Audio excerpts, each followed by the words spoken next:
আল্লাহ বলেন আমার স্মরণ থেকে যে মুখ ফিরায় নিল, আমার বন্দিগি, আমার ইবাদত, আমার হুকুম পালন, আমি তার জীবন করে দেব সংকীর্ণ এবং তার হাসরের ময়দানে উঠাবো অন্ধ। এই জীবন সংকীর্ণ করার একাধিক তাফসির, এর মধ্যে একটা তাফসির হলো এইটা যে আল্লাহ জীবন সংকীর্ণ করে দিবে মানে তার কবরের মধ্যে তার কবরটাকে একেবারে সংকীর্ণ করে দিবে। আল্লাহ রসুল বলছে নাফরমানের কবর রাইখা যখন ফেরেশতা চলে যাবে, কবর ডান পাশের মাটি তারে একটা চাপ দিবে বাম দিকে, বাম দিকের মাটি এক ডান দিকে। আল্লাহর কসম ডান পাশের হাড্ডি পাঁজর ভাঙ্গা ডান দিকে বাম দিকে চলে যাবে, বাম দিকের হাড্ডি পাঁজর ভাঙ্গা। রাসূলুল্লাহ সাল্লাল্লাহু আলাইহি ওয়াসাল্লাম বলছে বন্ধু দেখেন হাত্তা তাখতালিফা আদলাউহু, এই দুই আঙ্গুল যেভাবে এভাবে একটার ভিতরে ঢুকে গেছে, খোদার কসম ডান পাশের হাড্ডি পাঁজর বাম পাশের হাড্ডি পাঁজর এইভাবে একটার ভিতরে ঢুকে যায়। এটার অর্থ এটা।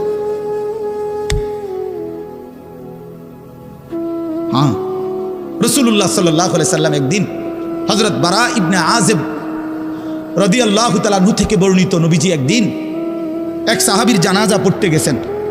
জানাজা পড়তে গিয়ে খালি কবরের সামনে কিছুক্ষণ দাঁড়াইছেন, তখনও ওনারে কবরে রাখে নাই, জানাজাও পড়ায় নাই। নবীজি আগে গিয়ে কবরটার সামনে দাঁড়াইছে। হযরত বারা ইবনে আযিব বলেন আমরা নবীজির সাথে ছিলাম। আল্লাহ নবী সাল্লাল্লাহু আলাইহি সাল্লাম কবরের খালি এই কবরে দেখা অঝরে কাঁদতে শুরু করছে। আমরা সবাই সাহাবীরা নবীজির সাথে কাঁদতে শুরু করলাম। অনেকক্ষণ কাঁইদা নবীজি চোখের পানি মুইছা আজীব কথা বলছে নবী। রাসূলুল্লাহ সাল্লাল্লাহু আলাইহি ওয়াসাল্লাম সাহাবীদেরকে লক্ষ্য করে বলছে ইয়া ইখওয়ানি লিমিসলি হাদা ফাআইদ্দু, আমার বন্ধুরা আমার সাথীরা এই কবরে যাওয়ার জন্য তোমরাও রেডি হও। ফাআইদ্দু, তোমরাও প্রস্তুতি নাও, অচিরেই তুমি আমি সবাই এই কবরেই পৌঁছে যাইতে হবে। রাসূলুল্লাহ সাল্লাল্লাহু আলাইহি ওয়াসাল্লাম বলছে প্রিয় বন্ধু আমার, জওয়ান সাথী আমার, সামান্য এই কয়েকটি জওয়ানি নষ্ট না করা, নষ্ট না করা, কোনোভাবেই নষ্ট না করা। তো এই জন্য বললাম এই সূরা মুলক এটা আল্লাহ তাআলা অত্যন্ত ফজিলতপূর্ণ একটি সূরা। রাসূলুল্লাহ সাল্লাল্লাহু আলাইহি ওয়াসাল্লাম বলছেন এটা কবরের আযাব থেকে রক্ষা করবে। এই সূরা নিয়মিত তাফসীরের মধ্যে আমি নিজে পড়ছি, তাফসীরে কুরতুবীতে আছে। আল্লাহ নবী সাল্লাল্লাহু আলাইহি ওয়াসাল্লাম বলেন লাওয়াদিত্তু, নবীজি বলেন আমার দিলের আশা, আমার দিলের তামান্না, আমার উম্মতের প্রতিটা মুমিন তার কলিজার ভিতরে তার জবানে এই সূরা মুলক থাকুক, সূরা মুলক থাকুক। অর্থাৎ রাসূলুল্লাহ সাল্লাল্লাহু আলাইহি ওয়াসাল্লাম বলতেন আমার প্রতিটা মুমিন বান্দা উম্মত যেন এই সূরা মুলক তেলাওয়াত করে, যেন কবরের আযাব থেকে রক্ষা পায়। নবীজি 5 ওয়াক্ত নামাজের পরে, আল্লাহর কসম ভাই এখানে অনেক ওলামায়ে কেরাম আছে, আপনি জিজ্ঞাসা করুন, নবীজি 5 ওয়াক্ত নামাজের পরে সরদার দু আলম নবীর তো কোনো গুনাহ নাই, তিনি নিষ্পাপ, তিনি তো জান্নাত উদ্বোধন করবেন। আনা আউয়ালু মান ইয়াকরাউ বাবাল জান্নাহ, নবী বলছে আমি সেই মুহাম্মদ যে প্রথম জান্নাতের দরজা আমি নাড়ব, জান্নাতের কড়া নাড়ব আমি মুহাম্মদ। ভিতর থেকে ফেরেশতা বলবে আপনি কে? আমি বলবো মুহাম্মদ। ফেরেশতা বলবে আনতাজিরুলাক, আমি তো আপনার অপেক্ষাই করছিলাম, আপনি আসবেন বলেই তো অপেক্ষায় ছিলাম, আপনি উদ্বোধন করে দিলেই তো বাকিরা ঢুকবে। তো সেই নবী যিনি জান্নাত উদ্বোধন করবেন, তিনি 5 ওয়াক্ত নামাজের পরে ভাইয়া প্রতিদিন তিনি যেই কথাটা দোয়া করতেন, এর মধ্যে একটা দোয়া এটা, আল্লাহুম্মা ইন্নী আউযু বিকা মিন আযাবিল কবর ওয়া মিন ফিতনাতিল কবর ওয়া মিন ফিতনাতিল মাসীহিদ দাজ্জাল ওয়া মিন ফিতনাতিল মাহইয়া ওয়াল মামাত। আল্লাহ আমি কবরের আযাব থেকে পানাহ চাই। নবীজি নিজে বলতেন, নবীজি নিজে বলতেন। প্রিয় ভাই বাবা আমার, চলেন সবাই নিয়ত করি, নিজেকে গুনাহ থেকে বাঁচানো দরকার, নিজের আল্লাহর নাফরমানি থেকে বাঁচানো দরকার।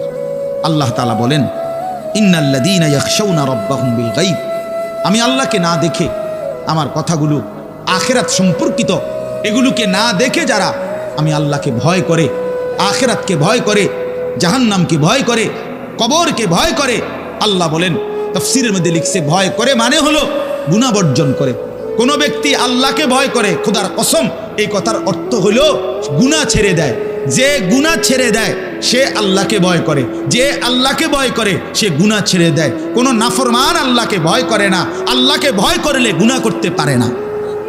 বুঝেন নাই বাংলা কথাটা? এটা কাগজের এই পিঠ ও পিঠ, কাগজের এই পিঠ ওই পিঠ। এই পিঠে যদি লেখা আছে আল্লাহর ভয়, তো ওই পিঠে লেখা থাকবে গুনাহ বর্জন। যে গুনাহ ছেড়ে দেয় সে অটোমেটিকলি আল্লাহকে ভয় করে, যে আল্লাহকে ভয় করে সে গুনাহ বর্জন করে। এই জন্য তাকওয়ার অর্থ আল্লাহর ভয়, এটার প্রথম অর্থ হইল গুনাহ বর্জন। মান খাশিয়ার রহমান, আল্লাহকে ভয়, এটার প্রথম অর্থ গুনাহ বর্জন, গুনাহ বর্জন। আমার শায়েখ আল্লামা মুফতি মুশতাকুর নবী সাহেব সব সময় চিল্লায় মাহফিলে, অনেক সময় হাজারি করে বলে যে বাপ, গুনাহ আগুন, গুনাহ আগুন, গুনাহ আগুন। প্রতিটা গুনার পিঠে ওই পিঠে আগুন আছে। নারীর প্রতিটা বেপর্দা দৃশ্যের মধ্যে খোদার কসম আগুন জ্বলে। ওই সিনেমার নর্তকীর শরীরে আগুন জ্বলে, ওই নায়িকার শরীরে আগুন জ্বলে, মোবাইলের ওই অস্থির ছবির মধ্যে আগুন জ্বলে, মদের আড্ডায় আগুন জ্বলে, জুয়ার আড্ডায় আগুন জ্বলে, সুদের টাকায় আগুন জ্বলে, ঘুষের টাকায় আগুন জ্বলে, বেপর্দা নারীর শরীরে আগুন জ্বলে। ওইটা রূপ না, ওইটা আগুন, ওইটা জাহান্নাম, ওইটা জাহান্নাম। আল্লাহ তাআলা বলেন ইন্নাল্লাযীনা ইয়াখশাউনা রাব্বাহুম বিল গায়ব, আল্লাহ তাআলা বলেন আমার যে বান্দারা আমার আখিরাত, আমার জাহান্নাম, আমার পরকাল, আমার কবর, এই কথাগুলোকে ভয় করে, আমি আল্লাহকে ভয় করে, না দেখে, না দেখে, আল্লাহ বলেন আমি ওয়াদা দিলাম লাহুম মাগফিরাতুন ওয়া আজরুন কাবীর, আমি তাদের পেছনের সব গুনাহ মাফ করে দেব, আর আমার সবচেয়ে বড় পুরস্কার জান্নাত দিয়ে দেব। এখানে এটা এমন শব্দ না যে কিছু শব্দ তো আছে একটা শব্দের সাথে আরেকটা বলছে অর্থহীন, যেমন কলম টলম, তো এটা সবাই বুঝে যে টলমের কোনো অর্থ নাই। কাগজ টাগজ, তো কাগজের অর্থ নাই। কিন্তু শিক্ষা দীক্ষা এমন না, শিক্ষা শব্দের উল্টা না, এটা এমন না যে এটা শিক্ষার উল্টা কিছু না, এটা আলাদা শব্দ। শিক্ষা দীক্ষা যেমন আমরা অনেক সময় বলি যে নামাজ রোজা, লোকটা নামাজ রোজায় ভালো, তো এর দ্বারা কি শুধু নামাজ আর নামাজের উল্টা শব্দ রোজা না, এটা একটা আলাদা কি আমল। নামাজ একটা ইবাদত, তো রোজা একটা ইবাদত। তো শিক্ষা এটা একটা বিষয়, দীক্ষা এটা একটা বিষয়। শিক্ষা তো তালিম, দীক্ষা এটা তরবিয়ত, আখলাক, আখলাক অর্থাৎ শব্দ মুখস্থ করা এটা যেমন জরুরি, জিন্দিগি গঠন করা এটাও সমান জরুরি, বরং তার চাইতে বেশি জরুরি। এজন্য আমাদের ফেনীর একজন বড় বুজুর্গ আলেম আছেন, ফেনী জামিয়া রশিদিয়া মাদ্রাসার হজরত মাওলানা মুফতি শহীদুল্লাহ দামাত বারাকাতুহুমুল আলী, বাংলাদেশের অনেক বড় একজন বুজুর্গ আলেম। হজরতের মাদ্রাসা ফেনীতে, সেই মাদ্রাসা একটা মাদ্রাসায় কওমি মাদ্রাসা, সেখানে প্রায় 6 থেকে 7 হাজার ছাত্র পড়ালেখা করে, প্রায় 200-র উপরে উস্তাদ আছে, 200-250 হবে। তো এই জন্য বললাম যে হজরত সবসময় বলে যে পড়া মেধা অনুপাতে কম বেশি হইতে পারে, আখলাক বরাবর হইতে হবে।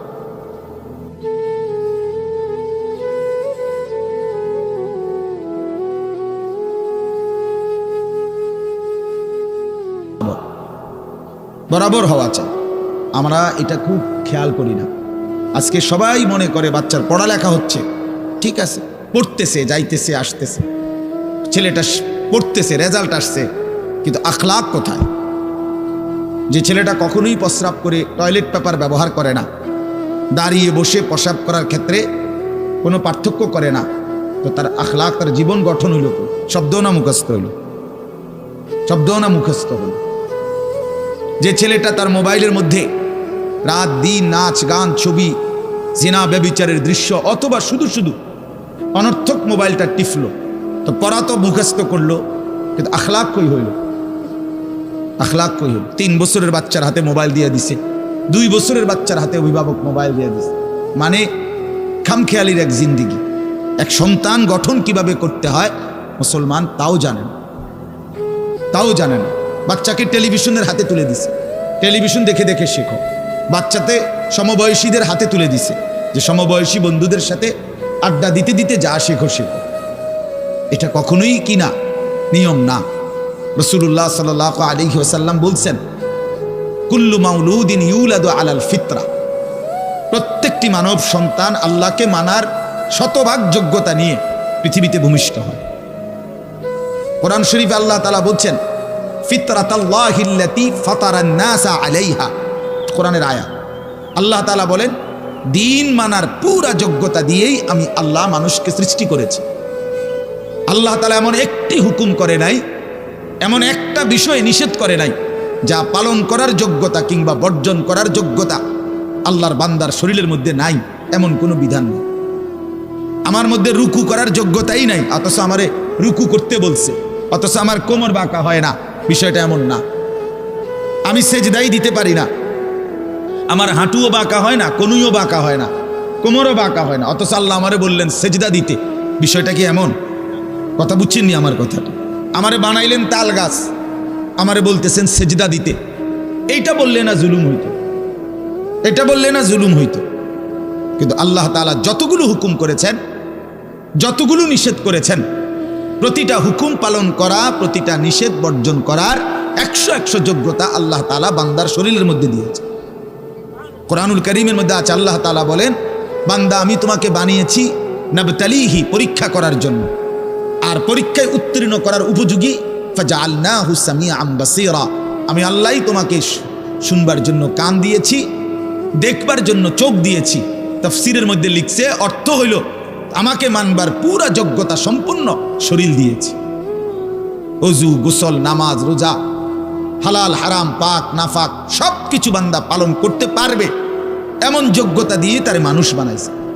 মানুষ হইবার পরে, মুসলমান হওয়ার পরে কেউ যদি বলে আল্লাহর এই হুকুম পালন করা আমার পক্ষে সম্ভব না, তাহলে এটা হইতে পারে তুমি ছাগল, মানুষ না। তুমি গরু ছাগল ছাড়া আর কিছু না, তুমি মূলত হাইওয়ান। ইনসান হইলে পারতা, তুমি যদি মানুষ হইতা তা ঠিকই পারতা, তুমি যদি মানুষ হইতা তো পারতা। মূলত তুমি নিজের মানুষ এই পরিচয় ভুলে গেছো। তো এই জন্য বাপ আল্লাহ নবী সাল্লাল্লাহু আলাইহি সাল্লাম বলেন, ফাআবাওয়াহু ইউহাব্বিদানিহি আও ইউনাসসিরানিহি আও ইউমাজ্জিসানিহি, মা বাপ সন্তানকে ইহুদি বানিয়ে দেয়, অথবা খ্রিস্টান বানিয়ে দেয়, অথবা অগ্নিপূজক বানিয়ে দেয়। সরাসরি হাদিস, বাবা মা নষ্ট করে দেয় সন্তান।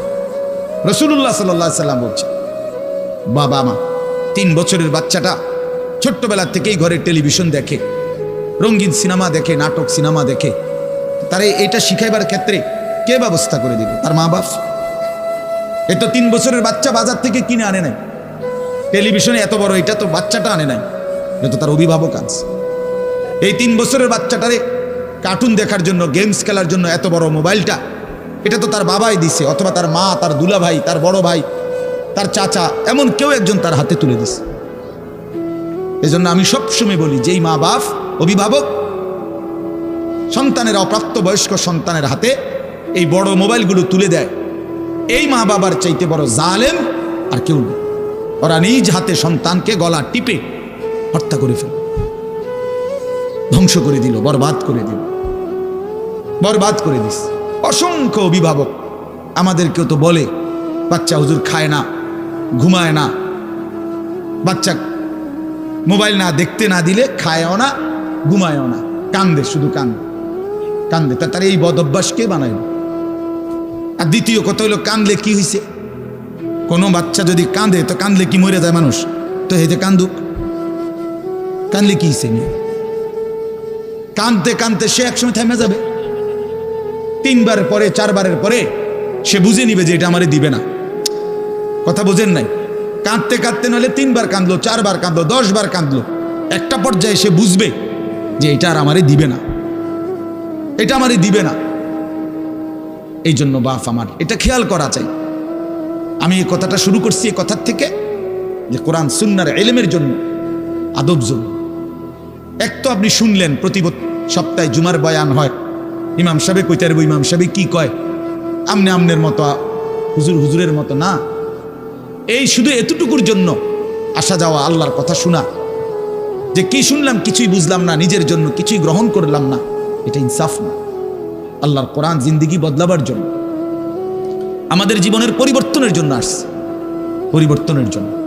কোরআনুল কারীমের প্রতি অক্ষর নূর, কোরআনুল কারীমের প্রতি অক্ষর হুদান, হেদায়েত, কোরআনুল কারীমের প্রতি অক্ষর মাউইজা, উপদেশ, কোরআনুল কারীমের প্রতি অক্ষর বুশরা, সুসংবাদ, কোরআনুল কারীমের প্রতি অক্ষর বাসায়ের, অন্তর্দৃষ্টি সম্পন্ন জ্ঞান, কোরআনুল করিমের প্রতি অক্ষর আহসানাল হাদিস, সর্বশ্রেষ্ঠ কথা।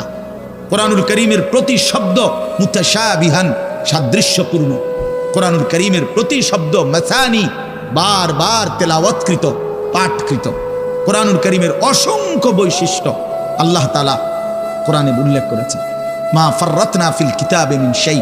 আল্লাহ বলেন একটা বিষয়ের আলোচনা আমি বাদ দেই নাই কোরআনের মধ্যে। ওয়া নাযালনা আলাইকাল কিতাবা তিবয়ানান লিকুল্লি শাই। বন্ধু, আমি আপনার উপরে যে কোরআন নাজিল করেছি তার সমস্ত কিছুর বিস্তারিত বর্ণনা। এজন্য বদনসিব ওই সন্তান, ওই অভিভাবক দুর্ভাগা যে মুসলমান পরিচয় দেওয়ার পরেও নিজ সন্তানকে আল্লাহর কোরআন দেখে দেখেও পড়তে জানে না। আল্লাহর কোরআন দেখে দেখে ছোট বাচ্চা হাফেজে কোরআন হয়েছে। এই মাত্র দেখছেন আমরা, হাফেজে কোরআন হয়েছে। মুসলমানের সন্তান আল্লাহর কোরআন 30 পারা কলিজার মধ্যে গ্রহণ করছে। আর কি পরিমাণ দুর্ভাগা মুসলমান! আল্লাহর দেওয়া চোখ, আল্লাহর দেওয়া জিব্বা। আল্লাহ কোরআনে বলছে আলাম নাজআল লাহু আইনাইন। বান্দা, আমি কি দুইটা চোখ দেই নাই? ওয়া লিসানান, আমি কি জিব্বা দেই নাই? ওয়া শাফাতাইন, দুইটা ঠোঁট কি আমি দেই নাই? হাসরের ময়দানে আল্লাহ তাআলা জিজ্ঞেস করবে, বান্দা আমার দেওয়া দুইটা চোখ, আমার দেওয়ার জিব্বা, আমার দেওয়া ঠোঁট, এত লক্ষ কথা বললা, এত কিছু দেখলা, এত শব্দ উচ্চারণ করলা, পৃথিবীর কত লক্ষ কথা তুমি জীবনে বললা, অথচ আমার কালাম, সর্বশ্রেষ্ঠ আসমানি কিতাব, মালিকের এই কোরআন, এটা একটু দেখে দেখেও পড়তে পারো না। এর চাইতে বড় বদনসিব আর কে হইতে পারে? এজন্য আমি পরিষ্কার বলি সবসময়, আল্লাহর কোরআন যেই মুসলমান দেখে দেখেও শুদ্ধ পড়তে পারে না, আমার দৃষ্টিতে ওই লোকটা বোবা। আপনি বোবা, মূলত দোস্ত তুমি বোবা। বাকি কথাগুলো না বললেও চলতো, বাকি কথাগুলো না বললেও চলতো, এই পৃথিবী ভোগ করা যেত। বোবা মানুষ যারা, তারা কথা না বলতে পারলেও ভাতও খাইতে পারে, ঘুমও যাইতে পারে, পেশাব পায়খানাও করে, বিয়েও করে। বোবা মানুষের বাচ্চা কাচ্চাও হয়। এরকম দেখছেননি কখনো? না, কথা বলেন না কেন? তাহলে বোবায়ও তো পৃথিবী ভোগ করে। তাইলে বোঝা গেল দুনিয়ার এই ভাত মাছ বিয়া বউ, দুনিয়ার এই যৌন চাহিদা পূরণ আর পেশাব পায়খানার ঘুম, এটুকুর জন্য কথা না বললেও চলতো, অন্ধ হইলেও চলতো, অন্ধ হইলেও চলতো। চোখে না দেখলেও কত মানুষ পৃথিবী ভোগ করতেছে। তাহলে যে জবান আল্লাহর দেওয়া, যে চোখ আল্লাহর দেওয়া, সেই মালিকের কালাম দেখে দেখেও পড়তে পারলাম না। 16 বছর বাচ্চাটা পড়লো, অথবা আপনি পড়াইলেন, একবারও ভাবলেন না, হায় আমার সন্তানকে আমি কি পড়াইলাম? একবারও মনে করলেন না? বাফেরই কি হলো, সন্তানের বা কি হলো? হায় মুসলমান, বাপও তো ছিল মুসলমান, ছেলেটাও তো মুসলমান। না বাপের একবার মনে পড়লো, না ছেলের একবার মনে পড়লো, না মায়ের একবার মনে পড়লো, না ছেলেটার একবার মনে পড়লো যে আমার মালিকের কোরআন পড়তে পারি না। পৃথিবীর কত পড়া, দরকারি বেদরকারি মিলাইয়া, পৃথিবীর বাকি সমস্ত পড়ালেখার মধ্যে প্রয়োজনীয় অপ্রয়োজনীয় কথার মিশ্রণ। কিছু কথা দরকারি আছে, কিছু কথা বেদরকারি আছে। সমস্ত বাংলা বইয়ের মধ্যে দরকারি কথাও আছে, বেদরকারি কথাও আছে। ইংরেজি বইয়ের মধ্যে দরকারি কথাও আছে, বেদরকারি কথাও আছে। কথা বলে, হ্যাঁ, রোদ হচ্ছে, বৃষ্টি হচ্ছে, খেকশিয়ালের বিয়ে হচ্ছে, এটা কোনো দরকারি কথা হলো? এটা কিছু শিখার কিছু? এটা হাট্টিমা টিম টিম তারা মাঠে পারে ডিম, এটা কি? এটা কোনো শিখার কিছু? হ্যাঁ, আগডুম বাগডুম গোড়াডুম সাজে। আগডুম কি বাগডুম কি? তার বাপের 14 গোষ্ঠী কইতে পারবো নি আগডুম কি যে লিখছে এটা? অনর্থক কথা। 2 little black birds sitting on a wall, one called Peter, one called Paul. 2টা কাউয়া একটা ওয়ালের মধ্যে বসছে, একটা কাউয়ার নাম হলো পিটার আর একটা কাউয়ার নাম হলো পল। এই হলো কবিতার অর্থ। এটা কি শিখছে ছেলেটা? এখানে কি শিখার?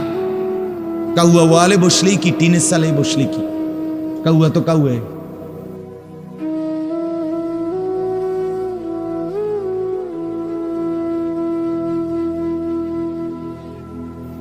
বলেন তো কি অর্থ আছে এটাতে? আর এই পিটার পল তো সম্পূর্ণ কাফেরের নাম। পিটার এই শব্দ, পল এটা খ্রিস্টানদের নাম, কোন মুসলমানের নাম না। এটা মুসলমানের সন্তান এটা শিখবে কেন?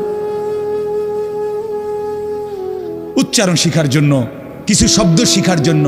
তো শব্দ শেখার জন্য ইসলামী কোনো শব্দ নাই। আল্লাহ আমাদেরকে বুঝ দান করে। আমি এখানে বই ঠিক করতাম বইছি না, যে বুঝলেন না আমার কথাটা। অর্থ এই উদ্দেশ্য তাহলে আমি বই ঠিক করতে বসি নাই, অর্থ একটা উদাহরণস্বরূপ বললাম আর কি। আবার দরকারি কথাও আছে। আমাদের দেশে সেই ছেলে কবে হবে, কথায় না বড় হয়ে কাজে বড় হবে, ফাইন কথা।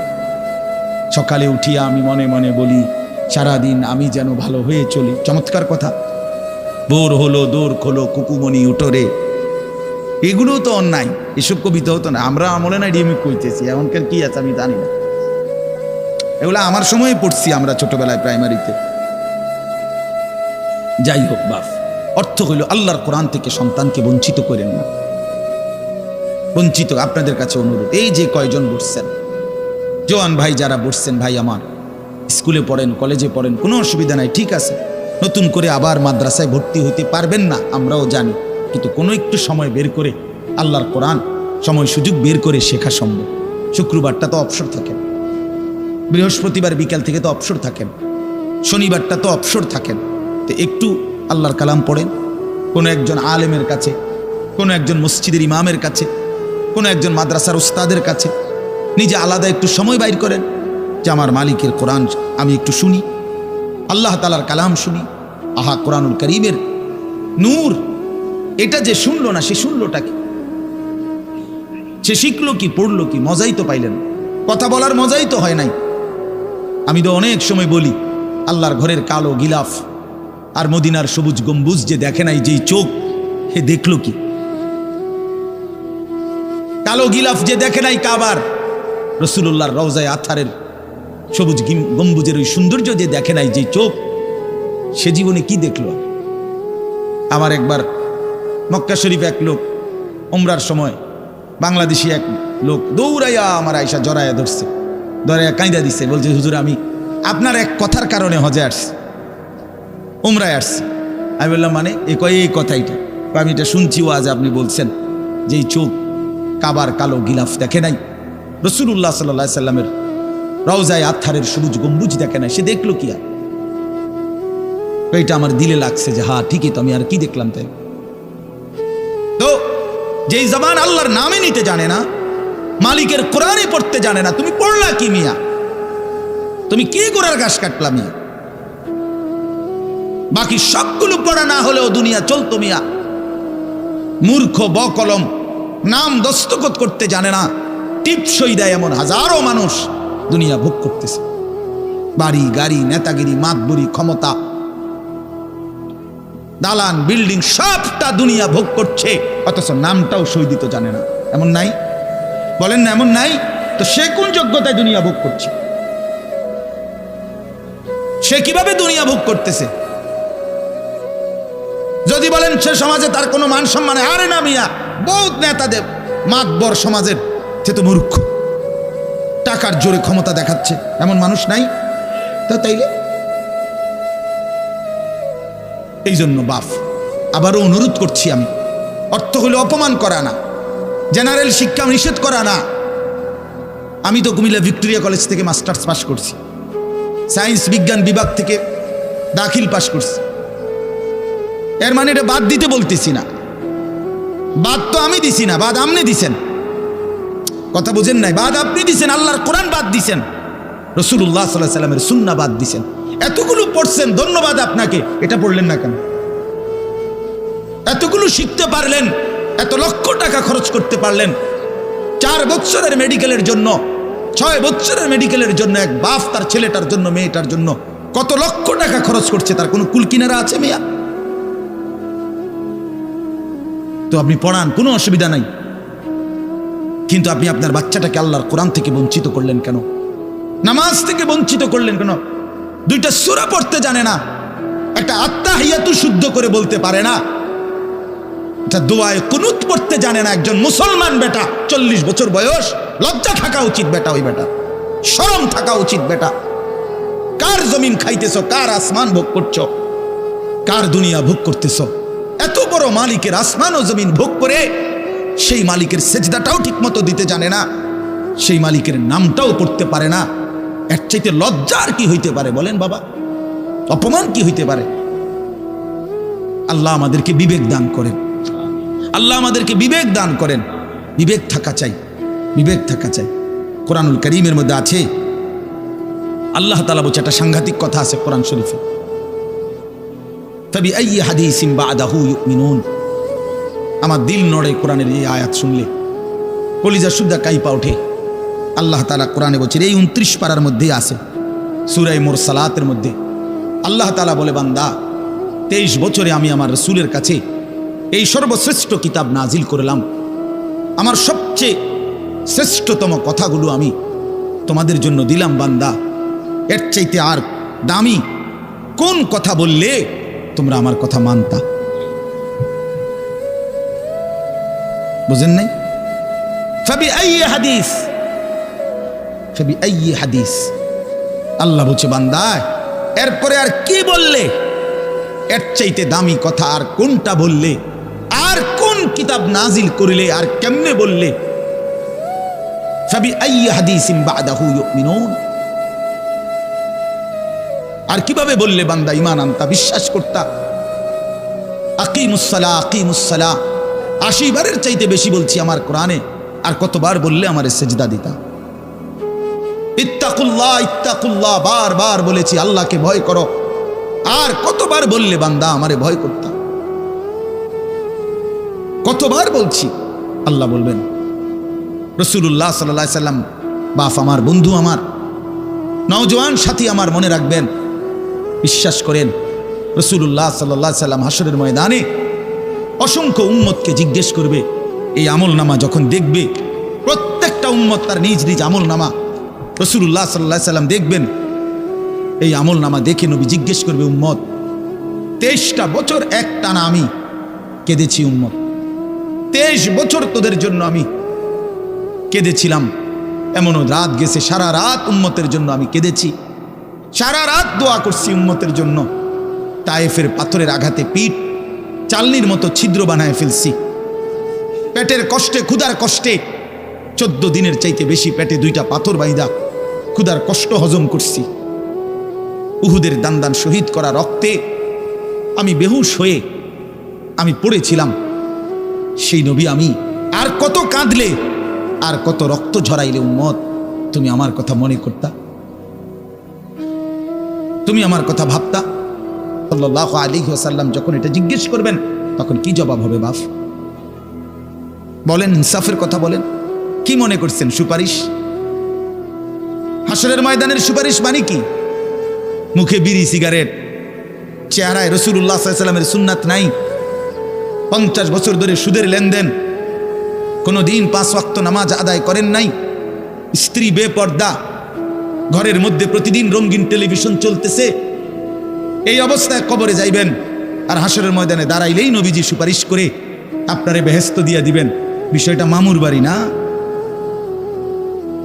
বিষয়টা মামুর বাড়ি মনে করছেন আপনি? এটাকে কি মনে করলেন আপনারা? রাসূলুল্লাহ সাল্লাল্লাহু আলাইহি সাল্লাম সুপারিশ করবেন, এর কোনো নিয়ম কানুন নাই, কোনো বিধি নিষেধ নাই, আইন কানুন নাই। হাউজে কাউসারের পানি, এটা কি 10 টাকার পানির বোতল মনে করছেন? রাসূলুল্লাহ সাল্লাল্লাহু আলাইহি সাল্লাম বলেছেন, 1 ঢোক পানি পান করলে আর কোনো দিন বান্দা তৃষ্ণার্ত হবে না। এতটা আজিমুস শান দামি, এমনি এমনি দিয়ে দিবেন? এটা এমনি এমনি দিয়ে দিবেন? দয়া করে ভাবতে শিখেন, নিজের ভালো বোঝেন, নিজের ভালো, নিজের ভালো। আমি যেই সূরাটা পড়ছি, এই সূরাটার নাম হলো সূরা মুলক, 29 নম্বর পারা, কোরআনুল কারীমের 67 নম্বর সূরা। এই সূরাটার নাম হচ্ছে সূরা মুলক। এই সূরার 3টি আয়াত 12, 13, 14, এই 3টি আয়াত আমি আপনাদের সামনে